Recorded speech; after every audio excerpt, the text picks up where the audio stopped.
99% and I have a complex relationship, but I'd say that we're enemies turned lovers. How? Our first meeting was in Year 9 maths.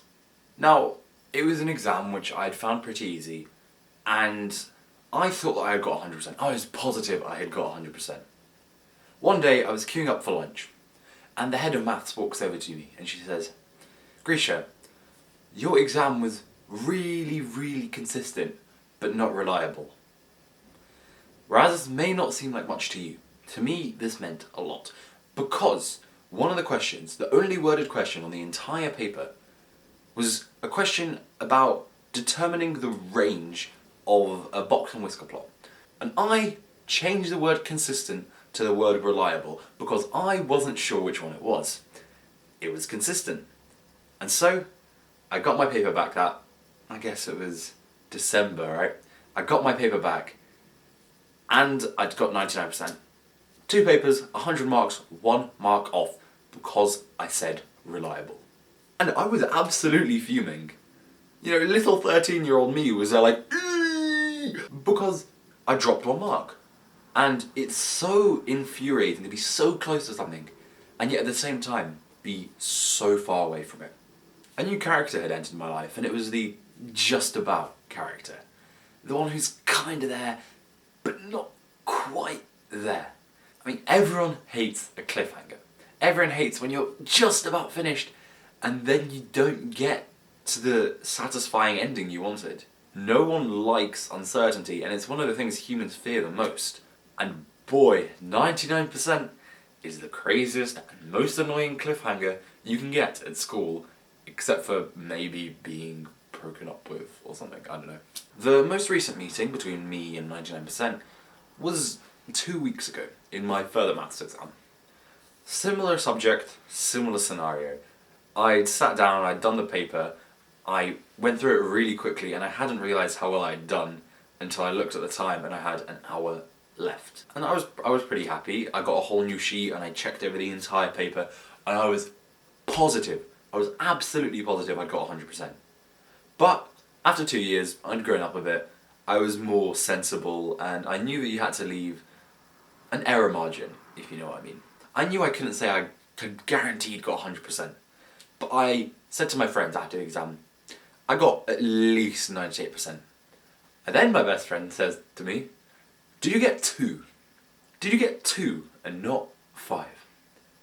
There was this question where you had an input and it gave you an output. The input was -1 to 5. The output was supposed to be 2 to 50. The problem is I hadn't substituted in 0, a number which I'd completely forgotten about, and genuinely think that if I'd checked over it a billion times I would have never seen this error. But this time I was not fuming. Not only had I left an error margin to accommodate for this, but I was more happy getting 98% than 100%, and then it clicked. You see, lately I have been obsessed with growth. I've been obsessed with learning. Everyone says one of the most demanded skills, and I think one of the most attractive traits of anyone, is being a lifelong learner. You find that the most successful people and the happiest people are always these lifelong learners, and so I seek to embody that in myself. I have a haiku which is on my wardrobe, and the last line is, "Truth and courage grow."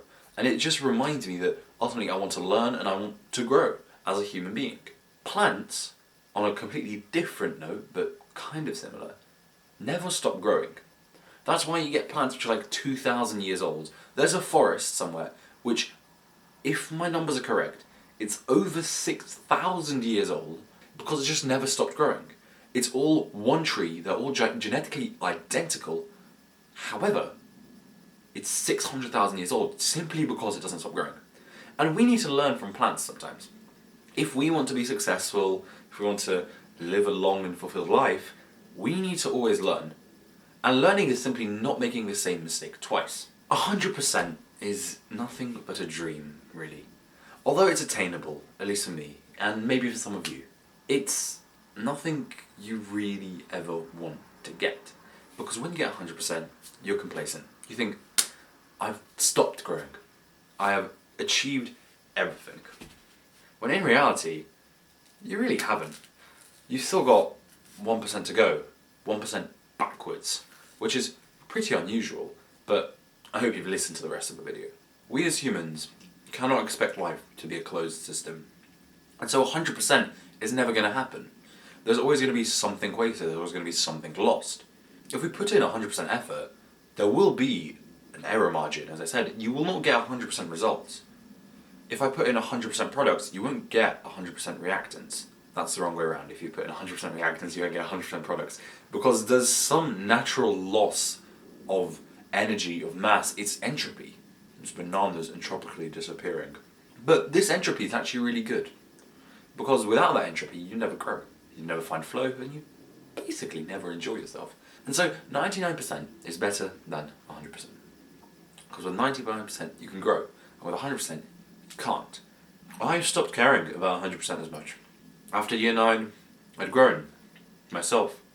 I'd grown from 50 to 51%, or from 90 to 91%.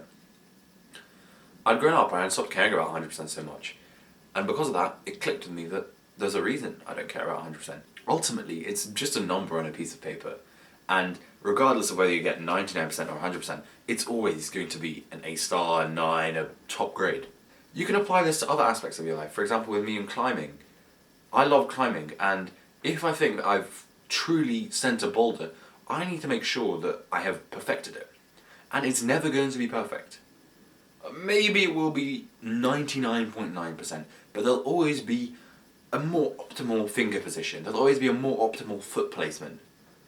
And that's what's so nice about it, because you can always iterate, you can always make it better. I challenge you to, in your life, aim for 100%, but hope for 99%.